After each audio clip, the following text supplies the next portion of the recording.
surrounding the monopoly, as Glyn was just saying. Now, there were other models, of course. There's a whole range of models. European and American models emerged, some with a strong alliance between church and state. The Queen of England is still, of course, the head of the Anglican Church. And in Germany, even those poor citizens of Eastern Germany now became part of the new united Germany, had to pay church tax. And so, of course, you go right across to the French model of laïcité, total separation of church and state. Well, but there's a difference between church and state and religion and politics. See, in America you have total separation of church and state, but that's not the same thing as a separation of faith in politics. I mean, the money has, in God we trust. Rick Warren prays the inaugural prayer over Barack Obama. You have the chaplain of the Congress, etc., etc.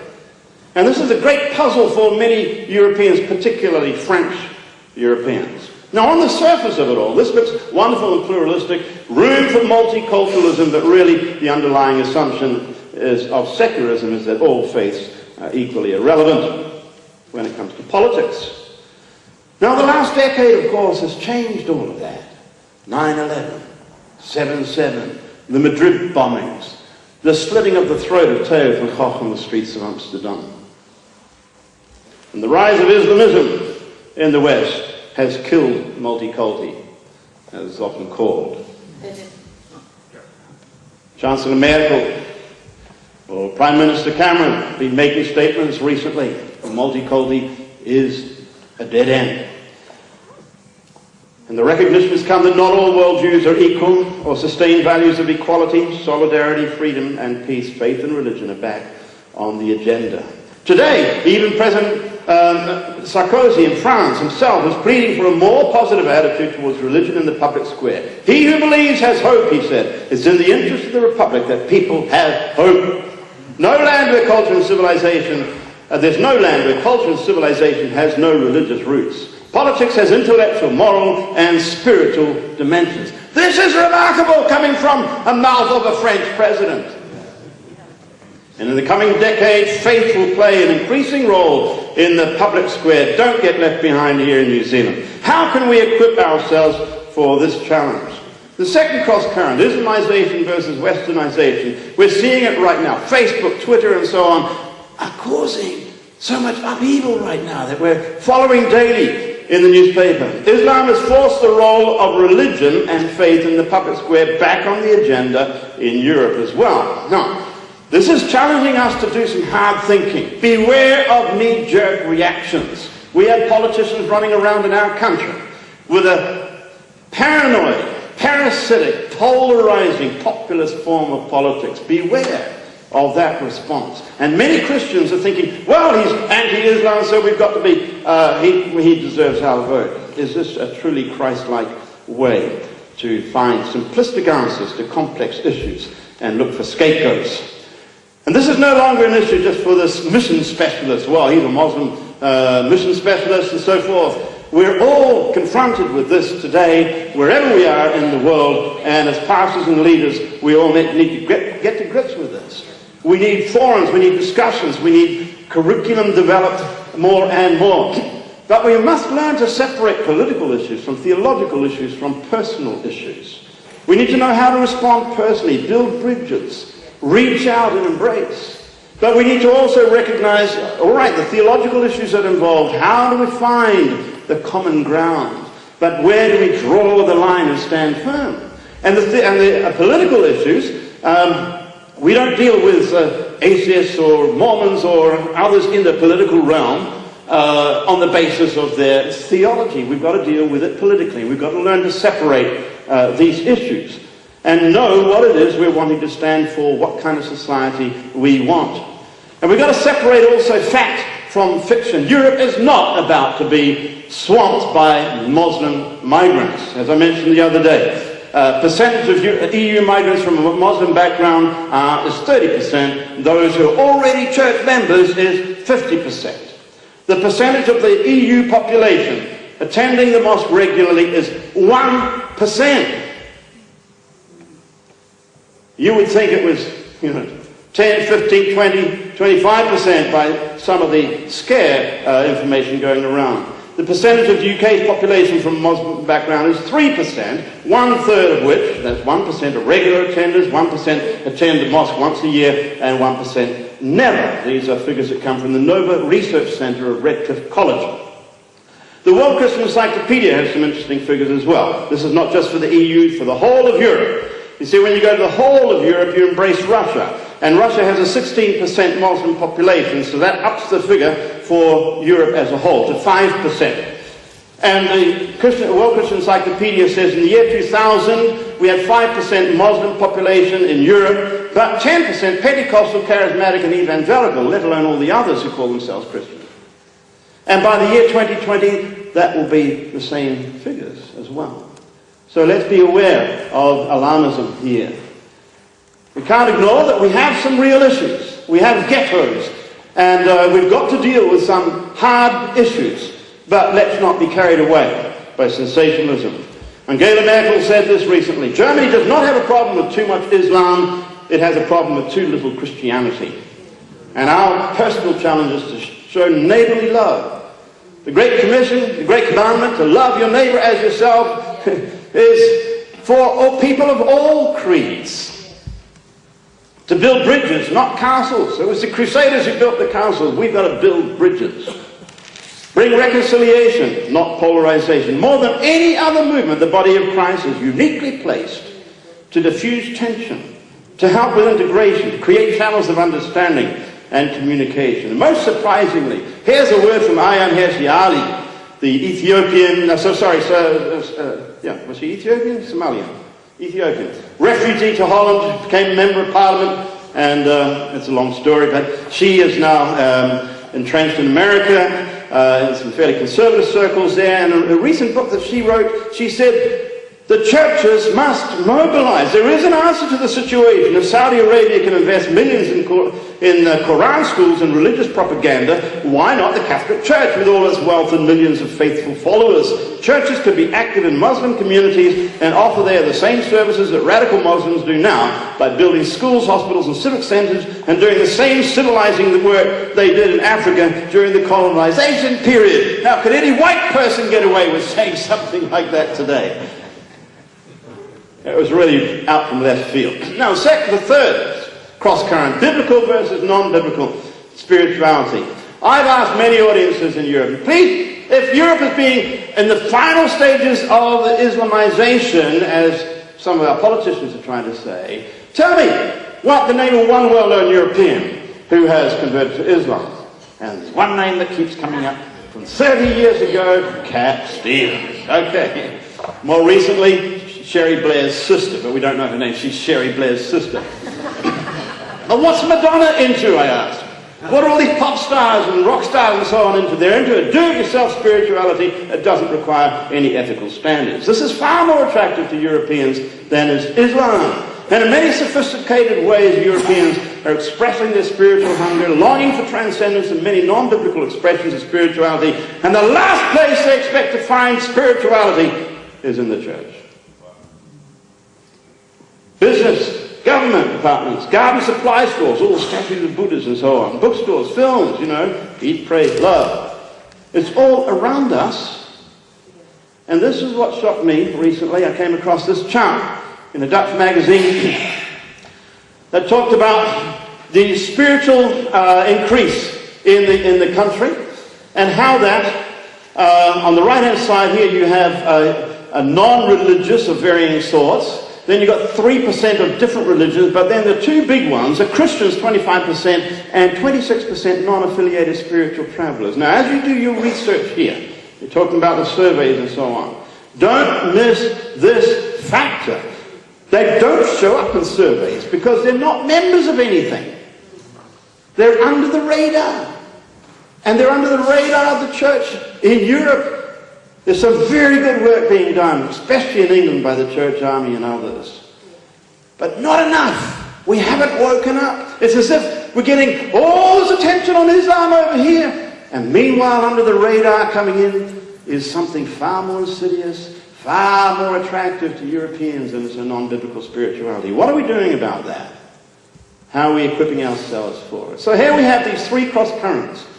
And you need to understand the time and know what Israel should do with this gospel of truth, love, and hope. And we come back to this question: how can we bring people together, but with both religious and secular, with clashing systems of belief, into a cohesive society? I'm going to quote here from this book, Jonathan Sacks. Many of you know his name, the chief rabbi of the British Commonwealth, Sir Jonathan Sacks now. And it's called The Home We Build Together. I find it one of the most relevant books I've come across on this question that we're facing right now. And he rephrases it this way: how do you build a society that respects cultural and religious diversity, while at the same time promoting civic equality, social cohesion, and a sense of the common good? Now, this question may be popping up in our mind. Is this really what we're here for? Is this really a task for the church? Well, in terms of politics, we could say, no, it's not a task for the church institutional, but it is a task for perhaps the body of Christ and for believers who must engage. We must engage in this area. Now, of course, we have a Salt and Light Commission. Salt is to preserve, light to give insight. But some of us may be feeling, well, really, we're not sure quite where this Christian network is going, all this business of dialogue and so on. It sounds like it's getting really into compromising stuff. We really got to stick with the knitting, stick with evangelism and church planting.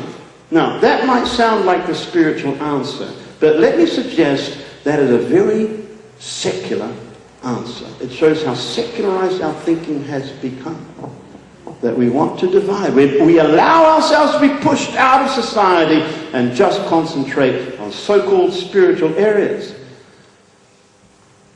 Many of you know the name of Abraham Carpenter, Prime Minister of Holland 100 years ago. And his famous statement, as he made during the Stone Lecture in Princeton: there is not one square inch of human life over which Christ, who is sovereign over all, does not say, mine.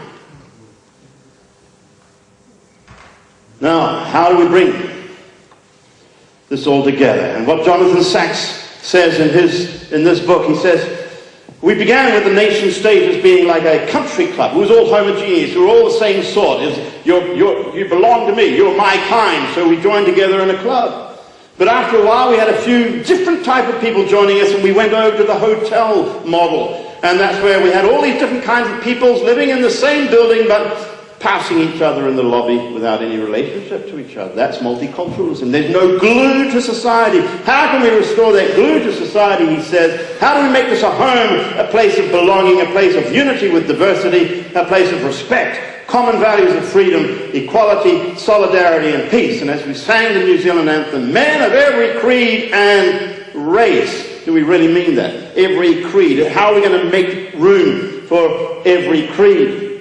Now, it's very interesting that Sacks goes back to a forgotten political classic. That was the inspiration at the beginning of the modern nation state that inspired Milton and Hobbes and Locke and many others as they wrestled with how do we form this new social structure, this new state. And he says here, we have forgotten how significant the Bible was in shaping the idea of a free society at the birth of modernity. It was the proof text for Milton, Hobbes, Locke, and the founding fathers of America, a key document for the radical Tom Paine, and fascinated Jean-Jacques Rousseau, the inspiration of the French Revolution. And he says we must come back to this book to find the key, because we have the political keys there, he says. God gave the keys to Moses for society long before he gave the key for a state to Samuel. Society came before the state. And society was based on, we heard it yesterday, chesed. Faithfulness, loyalty, covenant. And we must discover what it means to move in a covenant society rather than a contract, a social contract. Our secular view is a social contract, so long as it's mutually convenient. But covenant is for good, for keeps. And what does this mean? New Zealand was born with covenant, the Treaty of Waikanae. New Zealand's future demands covenant. Now, this points out, as my time is going, to four internal challenges I think we face, especially in the evangelical world. A loss of memory. You see, we've forgotten the role of the Bible in that. We've allowed these subjects to be the sole terrain of secular institutions. Where are our training programs dealing with these, rediscovering the Bible as a textbook for our society? And how the Bible shaped our art and our literature, our education, our healthcare, our laws, our language, our government, our social reform, and so on. I'm amazed that it seems to be such an obvious thing we should be addressing. But where are the courses? Where are the primary school curriculums teaching us? Secondary school teachers? We can blame the humanists, but we're not teaching our own people how this book has so shaped our life. We have been so secularized in our thinking. And because of our loss of memory, we've lost sight of the pattern of death and resurrection, death and resurrection, death and resurrection, all the way through history. And when we don't have that memory, we see the death and we think this is the end. But we've been here before, folks. As G.K. Chesterton said, at least 5 times in church history, it has seemed as if the church was going to the dogs, but every time it was the dog that died. We've been there before. And Christianity is all about death and resurrection. It's like you take the book of Judges and you stretch it out over 2,000 years, and that's church history. That's what Toynbee talks about, the faithful minorities that God raises up. So even when we're going in this direction, as people of hope, we know what's coming next. We stand on tiptoe and we say, God, how are you going to do it this time? We must study our history. I nearly lost my faith at university, studying history under people like Keith Sinclair and others. One-eyed historians. And I couldn't find others to help me see the bigger picture. And I think that books about church history should come with a government health warning on the cover. This may destroy your faith. But there's something more dangerous, and that is not reading books about church history. So short memories breed short-sightedness. And here's our second thing, a loss of vision. Popular eschatology is a truncated vision of the future. It's given us negative attitudes towards politics and society. We're known as people who are against this and against that, but what are we for? Where's our vision? What's the kind of society that would please God? A shalom society that we live towards. We're living towards a vision. And so we need vision. And we've lost, we in our evangelical tradition really don't have a socio-political tradition. The Catholics recovered it with Leo XIII and Rerum Novarum 100 years ago. And that's given them a strong framework to engage with the modern world. We do well to read the encyclicals of the popes. There is a lot of very good stuff there. Or the neo-Calvinistic Carpentarian tradition, the Reformed world. You see, in 1974 in Lausanne, this was, in a sense, a beginning point where we were prepared to embrace the gospel of salvation and a social gospel, if you like.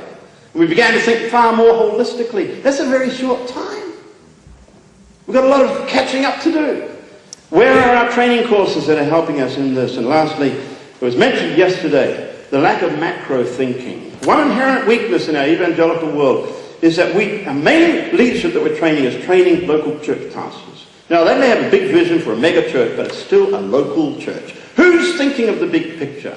Who is giving the training for the large picture? The apostolic thinking that Bruce was mentioning yesterday as well. And so that leaves us then with these questions. How are we training those we lead to understand the times? And so on. Now the questions are on the sheet there, and we'll come back to these questions. Thank you very much.